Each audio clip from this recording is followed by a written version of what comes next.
آج پوری دنیا کے اندر مسلمان ذلیل و رسوا ہو رہے ہیں۔ اس وقت کو یاد کرنا چاہیے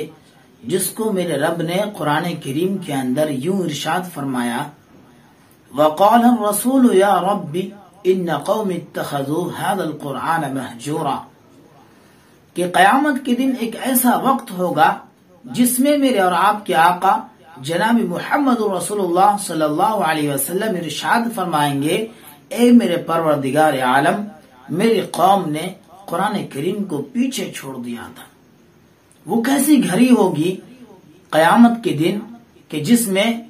میرے لیے اور آپ کے لیے شفاعت کا صرف ایک ہی ذریعہ ہوگا، اور وہ میرے نبی صلی اللہ علیہ وسلم ہوں گے، اور وہ بھی اگر ٹھکرا دے قیامت کے دن تو ہمارا کیا حشر ہوگا۔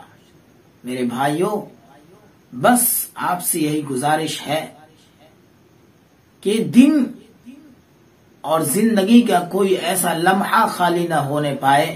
کہ جس میں ہم قرآن کریم کی تلاوت نہ کریں، یعنی کہ ہر وقت ہر لمحہ ہمیں چاہیے کہ قرآن کریم کا ایک نہ ایک وقت، ایک نہ ایک رکوع یا ایک پارہ یا آدھا پارہ قرآن کریم کی تلاوت کر لیا کریں۔ اللہ تعالی ہمیں عمل کی توفیق مرحمت فرمائے۔